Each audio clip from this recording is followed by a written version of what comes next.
What's going on YouTube? Evan here with Cloud9 Aquariums. Today we're going to get back just a little bit to the basics, and but this will actually be good for all of you, especially if you're still kind of stuck in the old ages. This will really help you out. You're going to stop stressing about some stuff. The reason I'm doing this right now is because actually a lot of people have been having questions about pH, so we're going to talk about pH. Let's just get it over with. pH, what is it? It is basically the measurement of how acidic or how basic your water is, okay? What makes it more acidic? Well, you have more hydronium. I'm going to call them ions. Whatever. You have more of it, okay? That's going to make a lower pH, which is more acidic. The higher, more basic pH is because you have more hydroxide. I'm going to call them ions. I'm pretty sure that's the right word, but you know what? It's fine. I took chemistry a while ago. So, there you go. That's your basic thing. Get it? Basic? That was a pH joke. So, I swear I'm going to get through this today. It's not going to be ridiculous. Your basic pH scale goes from 0 to 14. Okay? 7 being your neutral, so that's right in the middle. And for some reason, 7 is like this magic number to everyone, especially beginners. Man, beginners, every single beginner thinks that they need to have their tank at 7. Okay? If it's not at 7, everything's going to die. It's over with. You're done. You might as well throw it out. So if you're at 6.8, you better start putting some pH up in it and blah, blah, blah. Dude, okay. First off, if you have pH up or pH down, I want you to stop this video right now and throw it out. Okay, there's no reason for that. That's just going to literally make your life a miserable, miserable existence. And not even only yours, but your fish, because it's just going to be all over the place. Why? Because it screws with your stability, okay? Stability. Is that the same thing as balance? Pretty much, yeah, okay? So when we're talking about balance, of course, I'm a big avid thing of balance, okay? I support balance, obviously, for a good tank. You need a balanced tank. So you want your pH to be stable. Stable pH means happy fish, okay? I want to keep those fish happy. So how do you keep it stable, okay?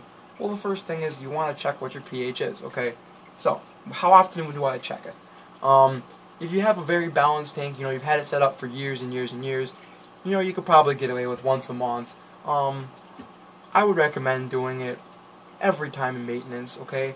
Some crucial times are, though, of course, obviously, if you have, you know, a sick fish in the tank, or even a dead fish, something like that, so there's something going on, even algae problems and such, you know, maybe you want to, you know, just check your pH. It's very good to actually keep a logbook, so when you're actually doing your pH, just write it down, and, you know, put a date next to it. That way you can kind of see over time whether the pH in your tank is changing.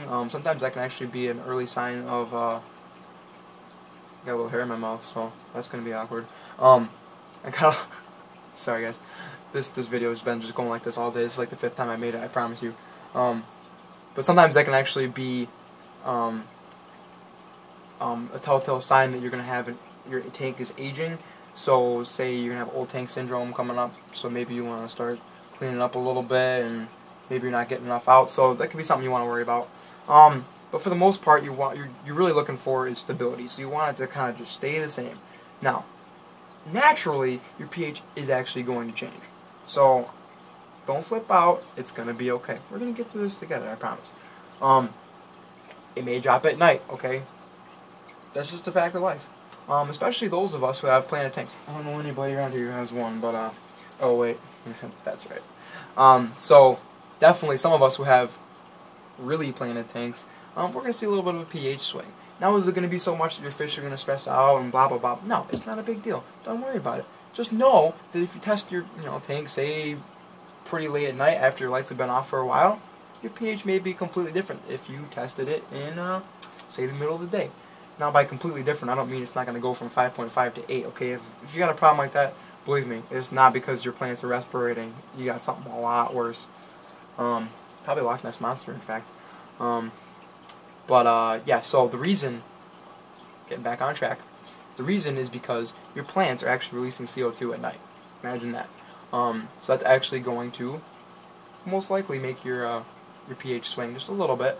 Now those of us who are running CO2 systems, which I don't currently do, but if you were to do it, a lot of the more high-tech ones actually have timers, and they will actually shut off at night, because not only do your plants not need it, but that's just going to build up CO2 even more. And not only is that not great for your fish in terms of just oxygen content in the water, but it's also not so great for them in terms of the pH swing. So that's something you want to kind of consider. that's why I tend to stay away from the DIY type of, if you know what I'm talking about, the yeast method where you're actually creating your own CO2, because you can't really put a timer on it unless you hook it up to an air hose and just kind of let it do a blow off valve at night. I did do it at once, but again, my balance was all over the place, so it didn't really work out so well, most likely because of this. Of course, been there, done that. You know what? Listen, because if I've been there, done that, that means you don't have to do it, so you can learn from me. I mean, how much better does it get? Seriously.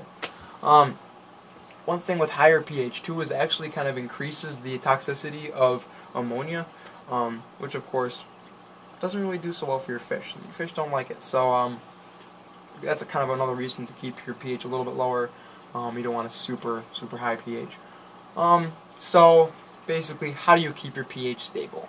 Okay, first off, don't be putting pH up, pH down in it, because what is that going to do? That's just going to send it all over the place, and it's kind of like using an RO unit, the same type, where it's actually removes buffers and such. So sure, it may change your pH for a second, and then it's either going to swing right back up, say in a couple days, or even when you do a water change, especially, which I'll get to in a second.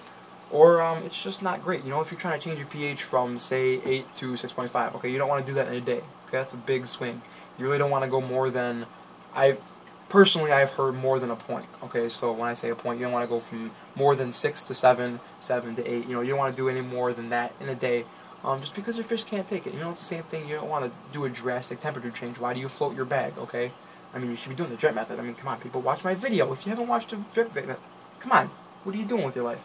Watch my drip method video. But it'll help you out, I promise. But when I talk about, another thing in terms of keeping it stable is when you, say, you understand it's going to change overnight and blah, blah, blah, blah. It's staying great through the week. You change your water, you test it. It's completely different. Well, what's that all about? And then wait, oh, it gets better, it gets better. Because then you test it the next day, and then it's back to what it was again. And you're like, well, what is going on? Okay, some people, not everyone, but some people, they need to age their water. Okay, now this generally doesn't matter, okay, unless it's a very drastic difference, of course. Like I said, you don't want big drastic differences, then you'll need to age your water. But the way to find out if you do need to age your water is very easy, okay? Take your water, dump it into a bucket. As soon as you, this is out of your tap, obviously, so taking your water out of your tap, you're going to test it immediately after taking it out of the tap. You're going to let it set overnight, and then you're going to test it in the morning. Compare those, okay? If they're relatively exactly the same, you're fantastic, boom, awesome, you don't need to age your water. If they're completely different, you might want to consider aging your water, because every single time you do a water change, you're going to be changing the pH, and then it's going to swing back to down or up, depending on, which way your water tends to go. So that may be a concern for you, because obviously that's going to put your fish through just a little bit more stress, and you don't really want to do that, because obviously stressed fish are more susceptible to illness, and they may not grow very well, they may not eat very well, they may eventually die. So you really don't want to stress your fish out. Happy people, happy life, happy fish, happy life. It kind of works the same way, So that's just a little bit about pH. I apologize that this video's been all over the place. I'm really not kind of thinking straight through this video, because it's kind of just a broad subject and there's a lot to talk about in it.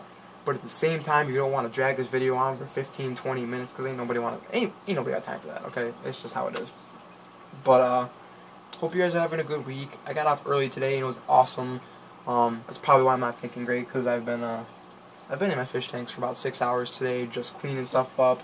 I did a ton of trimming in here. Had a pretty long week with the discus. I'm actually about to make a discus video, and you'll see what is changing. If you hear another tank over yonder, that's because you do. So we'll get into that, but the discus have been moved. I'll just make that video and then you can watch it. So again, I appreciate all the subscribers. This is awesome. I've been really trying to stay on top of the comments and messages, especially if I don't get back to you in a comment and it's really something you want to talk to me about, definitely send me a message, okay? Comments are great in terms of, because you guys can help each other out, so it's kind of like a little bit of a forum. But at the same time, if you really want, my personal input, a message will probably get it. Just in case, because for some reason YouTube doesn't always send you, doesn't always send me the notification of the comment, and so sometimes I don't see them until a lot later. unfortunately. So it's not just me ignoring you. I apologize. But again, people, if you know the answer to it, please by all means answer it. But you know, this is just another thing, and I hope you guys are learning some stuff from this. I'm having a good time, obviously. Hope you guys are having it. But yeah, so I hope this video brings you and your fish tanks just a little bit closer to Cloud 9.